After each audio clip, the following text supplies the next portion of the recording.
咱北京的中轴线在7月27号申遗成功了。作为一个中国人，一个北京人，我非常的自豪。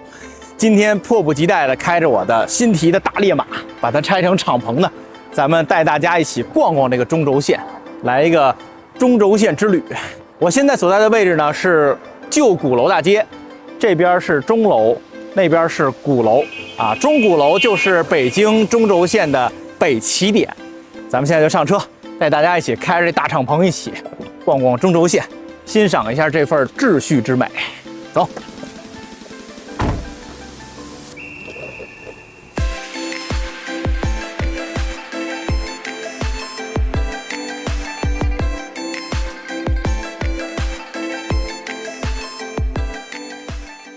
现在我们就到鼓楼了，大家看这个红红的啊，在北京市你开车最容易接近的一个古建筑就是鼓楼了。这鼓楼呢是北京中轴线的北起点，它也是当年元朝建北京城的时候建的建筑。一个钟楼一个鼓楼啊，这是鼓楼，后面那是钟楼，它是给北京城授时的。这鼓楼大家现在见到这样子呢，其实是清朝那次重建之后的。啊，这鼓楼重建过2次，在明朝和清朝分别重建过1次。我们现在就行驶在北京的中轴线上了，这地安门外大街。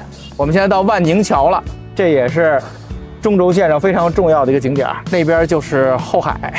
北京的中轴线啊，这么一条线为什么能申遗成功呢？7.8公里的这么一条路，这个我还真仔细研究了一下。首先，它是非常有历史的。在1264年，当时忽必烈统治了中国，要建都的时候，他找到了刘秉忠，他们一起设计这个北京城，当时就设计了这个中轴线，啊，就是历史非常的悠久，而且呢，当时的中轴线其实有4公里长，啊，基本就是故宫里边那一段。然后后来呢，在明朝朱棣，他搬到北京之后，啊，他继续用这个中轴线，继续建明朝的这个故宫，当时又延长了2公里。后来到清朝嘉靖年间，啊，他建北京外城的时候，还是沿着这条中轴线，把它延长到了最南面的永定门。所以说，历朝历代都沿着这条中轴线建设，它是这个城市的一个秩序的中心。啊，我们中国嘛，讲究以中为大，那么这条线就是最尊贵、最大的一条线。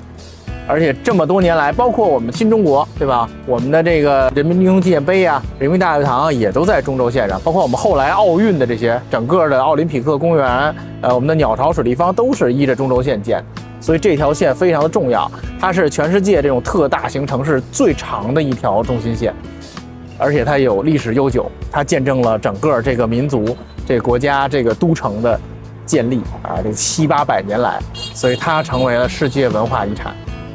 我现在前面这个建筑就是景山了，金黄色的琉璃瓦，红色的墙，特别尊贵，是不是？我现在要从这儿进去，带大家去个地方。这是什么地方呢？景山。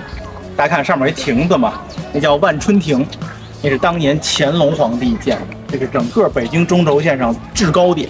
咱们到上面去看看北京的中轴线。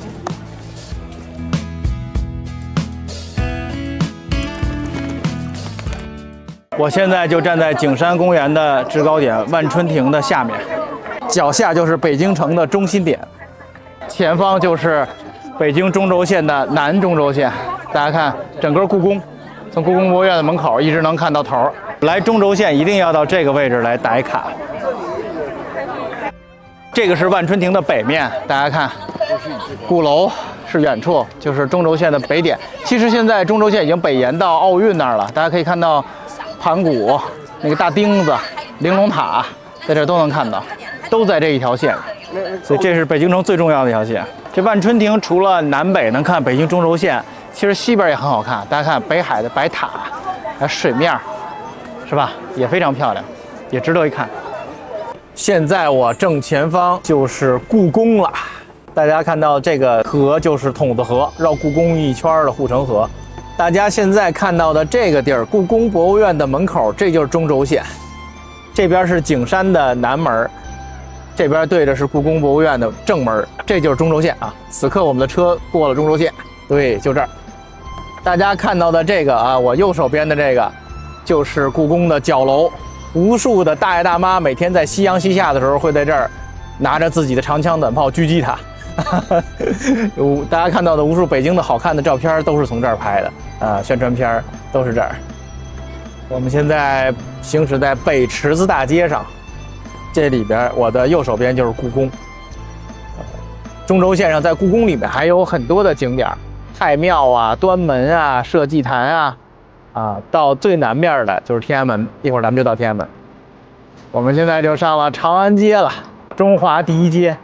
现在我将再一次跨越北京的中轴线，我的右手边是天安门城楼，左手边是咱们的人民英雄纪念碑和人民大会堂，也都是在中轴线上的。现在我们正前方就是天坛公园，这也是中轴线上一个重要的景点。但是其实它不在中轴线上，它比中轴线往东偏了不少。咱们现在就到永定门了，大家看这挺小的哈，这门这就是中轴线。这是嘉靖年间，当时嘉靖皇帝建造北京外城，然后他建了这个永定门，把中轴线加长到现在的7.8公里，往外又推了2公里，这就是它的南终点。整个的中轴线之旅就算结束了啊，因为汽车能接近的位置其实是有限的。下面咱们去吃个好吃的去，来北京必吃的。你好，福特。主驾请说。导航去利群烤鸭店。利群烤鸭店前门店，距你2.6公里。走。张叔还把门口的 C 位给我留着呢。您好，您好，张叔，好久不见。哎，好久。这就是利群烤鸭店的创始人张立群叔叔。欢迎各位。这也是咱们北京中轴线的一景啊，这是咱们改革开放以来最早的个人饭馆。我们91年开始做，无数全球的知名政要都来过这儿，他们的车都停这儿，是吧？美国总统小布什2次在我这儿订餐。哇塞！美国副总统戈尔是吧，在清华大学演讲完了以后，到这儿来吃烤鸭。哇！法国前总统德斯坦来过2回。哇塞！泰国公主施琳通来过2回，太厉害了。那个丹麦首相拉斯穆森，然后这个马来西亚总理马哈蒂尔，他们的车都停这儿吗？这些都来，都停这儿。咱这车位可以吧？今天。张叔对越野车特别感兴趣。去年我拍陆巡24-300的时候，大热天跟着我去拍啊。今年我买了一个，我也开回来了。您看看，福特烈马，这车真棒，是就特高哈，看着又高，看着也虎实。这车就是好玩，它就是一纯硬派越野。就您看这圈啊，都是防脱的啊，就是他拿这个圈挤这圈，防止它沙漠里头极限情况下脱圈什么的啊，就是越野防脱圈。然后这悬架都是氮气的氮碱，Bilston 氮碱，然后这车前桥都可以断开，就什么意思呢？咱们轮子不是2个轮子装在一个桥上嘛？万一有一个轮子到坑里了，这个轮子不就离地了吗？对，它可以断开，让那个轮子也着着地。极限越野可以用3把锁都有，然后可以拆顶儿。你看我敞着门过来的，无框窗啊。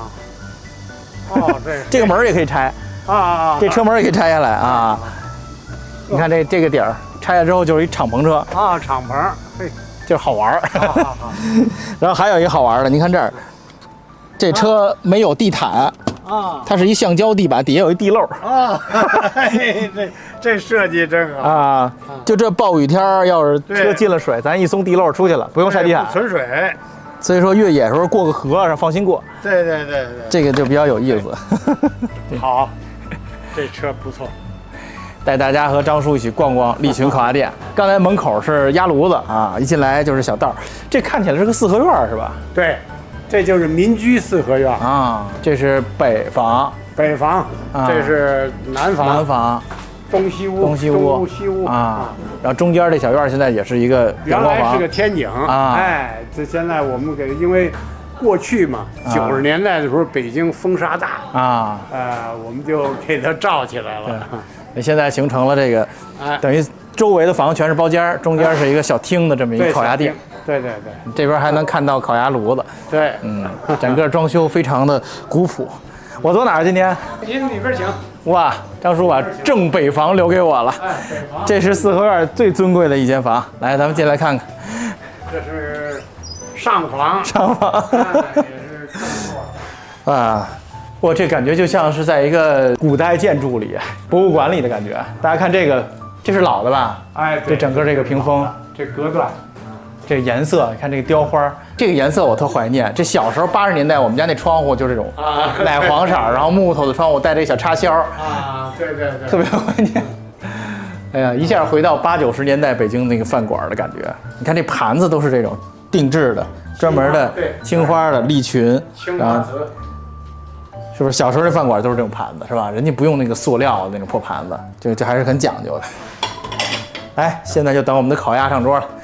哎，我就问您一下，咱这北京烤鸭有什么讲究吗？我们这是一种传统烤鸭啊，传统烤制，然后用的鸭子目前也是北京最好的啊，是4系。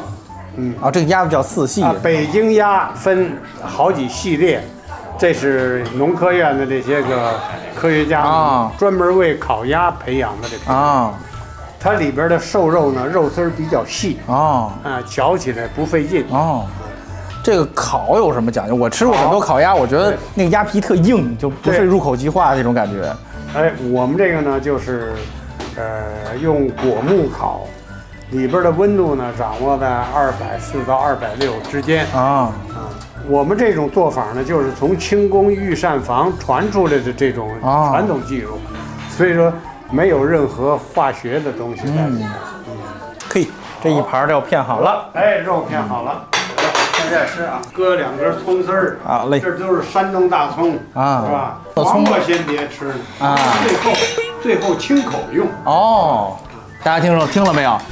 真正的专业吃烤鸭应该先吃葱，最后吃黄瓜，黄瓜清口用的。黄瓜最后怎么？他把那个牙齿缝里边这葱丝儿，没咽下去，没吃下去的，他给它带下去。来，这样省了跟别人说话的时候有。这一般里面卷几片合适啊？有那么根据个人爱好2片3片都行2片3片都行。那咱就来3片吧，再来1片。这是鸭肝是吧？盐水鸭肝。对，盐水鸭肝啊。法国总统泽勒坦来说，你这不逊于那鹅肝呢。西餐那鹅肝啊。这个是什么？这是三丝蛋卷三丝蛋卷鸡蛋摊皮儿这是干烧四宝这是烤鸭店的传统菜2荤2素，2素就是青椒冬笋，然后那个2荤就是鸭胗鸭翅。大家像专业烤鸭店是这样的来，大家替大家尝尝张叔这烤鸭啊。什么感觉啊？它的酱特别对，它的酱是咸的，不是我们现在常见的烤鸭店的那种，就是全是香油和糖那种甜甜的酱，不是那种感觉，它是咸的，非常传统的味道，我能吃到小时候的味道。然后鸭子入口即化，葱基本上不辣。有机会来北京的朋友可以来尝尝，它利群的这个烤鸭，可能在现代人价值观里不是最好的，但是它是最传统、最正宗的。